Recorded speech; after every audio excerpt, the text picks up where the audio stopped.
My next guest is one of the most popular drivers on the NASCAR circuit and the winner of 7 Winston Cup races. Please welcome the bad boy of NASCAR, Dale Earnhardt Jr.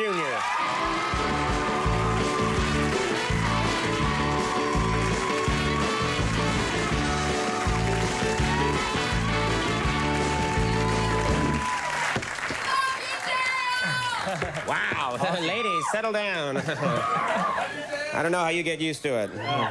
Took me a long time to get used to that kind of adulation, or it will when it happens for me. Anyway, it's great having you here. Yeah, it's good to be I on have the show. so many questions for you because what you do is so different from what I do, and I just have a hard time imagining, you know, we both live on the edge. You should see what this baby does when I get it fired up.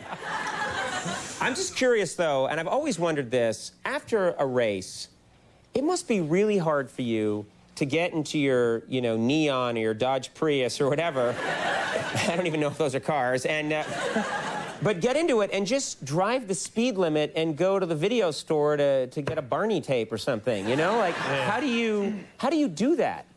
It's kind of tough. I mean, you know, I'm really normally not in a hurry. I'm really not in a hurry to get anywhere, but especially on the highway. I had 4 speeding tickets before I was 18, so that slowed me down real fast. Right. But sometimes, you know, when you're racing all day long on the racetrack, you're trying to pass people and you're running into each other and you're trying to race each other. You're all enemies, you know. Right, and then when you get on the highway, it's hard to remember that those people are just trying to get to the grocery store. Yeah. And you're like, come on, get out of the way. Come on, you need to move over here, you know. Right, It's right. Like, come You're on. like nudging an old lady off the side of the road. Get out of the way. Oh, hey, it's Dale Earnhardt Jr. You know? You know, I have true story. Swear to God, I met your dad. This is about, I think this would be about 8 years ago, and crazy circumstances. I was in Indianapolis. And I was there doing some business, and I had a crew of people with me, and we were driving around in a minivan that we had rented at the airport, and we went by the Speedway, and we were just walking around, and we ran into your dad and got to meet him, and he knew me from television, and he said, how would you like to get out on the Speedway, and I'll give you a driving lesson. And I said, I can't believe, that would be amazing. And this is the funny part. He said, well, let's take your car. And we had a rented minivan, so I swear, with like the sliding door and like big cup holders and a baby seat, and I got in the front and he got in the passenger side, and we got out onto the Speedway, and we started going, and I'm just an incredible wimp, so I was going like 55. There's no other cars on the Speedway, and I'm using my blinker to go left or go right. And your dad was just like, what the hell is your problem? And he was leaning over and he was pushing my foot down on the accelerator. And he was saying, you got to accelerate into the curve. And I was just saying things like, well, we don't want to tip, you know, we want to be careful here. And I was fiddling with the radio and he was I was wondering, did he ever, I mean, I was thinking, I got a driving lesson. It was pretty intimidating. Did he ever try and give you a driving lesson? Yeah, I got a couple driver's lessons from him. One, when I got my permit when I was 15, I was riding around with my stepmother, and I dropped the wheel off the road, no big deal, you know, you just kind of keep going. You're 15, you're driving a car for the first time, you're going to run off the road once or twice. Sure. And I didn't think it was a big deal, and he found out about it, and he was like, well, that's huge, you know. What are you doing? You know, get in the truck. So we go down the road, and he's like, this is how you do it. You know, if you run off the road, you don't jerk it back on the road, and the car goes out of control, and he almost loses it. And he's like, see what happens? Oh, he actually did it to show you what it was like to be out of control? Yeah. And I'm like, oh, you know, don't do that. That's good. I understand. You know, Then he does it. He's like, come back on real easy. Take the car back on the road real easy. That's much better. And I'm like, man, that's enough. I got enough lessons. And then he's all upset because he's like, why you don't trust me? You know, he's all upset. So it was funny. I've got a couple of driver's lessons from him. None in racing, though, but had to be a good observer there. Right, right. But I was just thinking it'd be very intimidating to have him there. It was. I mean, his name was the Intimidator. Yeah, he scared the hell out of me. Yeah, I mean, I was like, whoa, I got the picture. Also, most people tell you about a dangerous move. They don't then do it. Oh, yeah, that was You don't want to do this. See, that Look. was it. We were sitting there going down the road, and he was talking about it, and I'm thinking, surely he's not going to do it. Yeah, and then he does it. Now, I don't know if this is true. I heard that you've kept a volleyball in the pit for good luck. Is that true? Yeah, we did some last year. I'm a big fan of Tom Hanks. He had the movie Castaway where he had his buddy was a volleyball. You know, that was the only friend he had to talk to, right? Right. He painted a little face on it, and it kept him from going crazy. Yeah, exactly. So there's some racetracks, particularly one named Darlington that I race on that'll drive you insane sometimes. And I told my guys that maybe I should, I'd do better if I had a volleyball in the car. And, you know, I was just joking. And the next week, we were leading a race at Dover, about 10 laps to go. And I was like, man, the caution come out. I was like, man, I need some luck, you know, 10 to go. The field's right behind me. What am I going to do?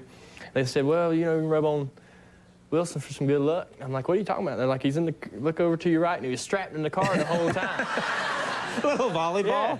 And I mean, I'd run 490 miles of a 500-mile race and never saw him. And I mean, he's sitting right there. Sure, yeah. So, yeah, that was that's so weird. And then you start talking to him. Yeah. I would just don't know what, you know, they put those little cameras inside the car, what other people would think if they could see you talking to the volleyball. I want to know some racing lingo because I want to be cool. And come on, it might help. People are laughing at me even trying. I've got a Ford Taurus SHO. It's 92. That thing is sweet. That ride is cherry. It is. It's a sweet ride. And I want to know some lingo for it. Rubbing is racing. What does that mean, rubbing is racing? I've heard it, but I don't know what it means. Yeah, everybody's heard it. It's kind of like a crummy slogan you'd find on a T-shirt somewhere. But, and I want it. But it means, like, if you run into somebody or get run into, you don't get pissed off. It's just kind of like, you know, that's just part of it. That's part of the game. game. You don't take it personally. Right. We're out there. We got fenders and bumpers on our cars, and that's what you know, they're going to be used from time to time. Hopefully not intentionally, but. So next time I like smash into someone else's car, I should just get out and go Rubbin's race and. Yeah.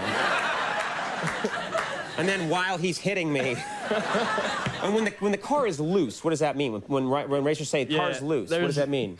When we talk about how the car handles, we talk about it being loose or tight. Right. And loose is when the back end won't stick and it tries to spin out, like if you're on ice or something. Right. And tight is when the front end doesn't stick. So you say, you know, well, I'm a little bit loose getting in or a little bit tight coming off, and they can make adjustments for that. You know, when you hear... These are phrases I wouldn't use parking in the supermarket, probably. Exactly. My front's a little loose. I want to mention this because it's what you're here to talk about. All-Star Tribute Concert to Dale Sr. Who's playing at this concert? Yeah, this is a concert we're having coming up in a couple weeks. Brooks and Dunn, Sheryl Crow's going to be there, the Goo Goo Dolls, Alabama.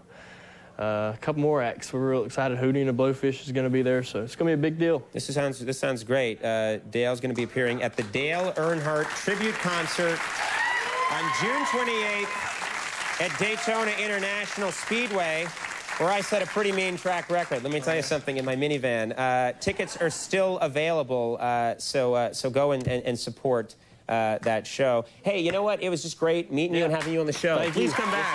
Dale Earnhardt Jr., everybody. We'll be right back with OAR. Stick around.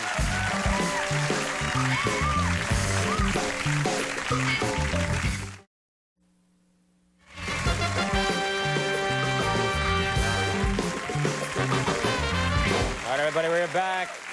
My next guest began performing together 5 years ago at Ohio State University. Tonight, they are making their network television debut with a song from their brand new album, In Between Now and Then. Please welcome OAR. Yeah,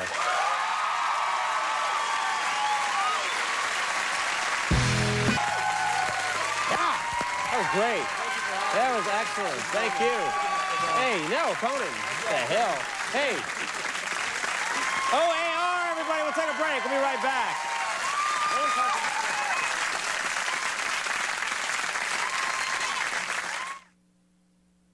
After 10 years on NBC, what does Conan O'Brien have to show for it? How about a 10th anniversary special in prime time from New York's Beacon Theater? It's Conan's 10th, NBC Sunday, 9:30, 8:30 Central. I'm barely in it. I swear. Live coverage.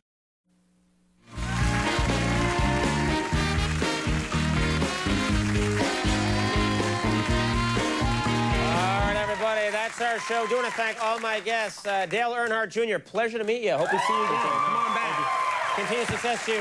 Big thanks to Kate Hudson for stopping by. Big thanks to OAR. They're very nice guys. And, of course, Jimmy Vivino and the Max Weinberg 7. Stay tuned for Last Call with Carson Daly. We'll see you tomorrow. Bye-bye.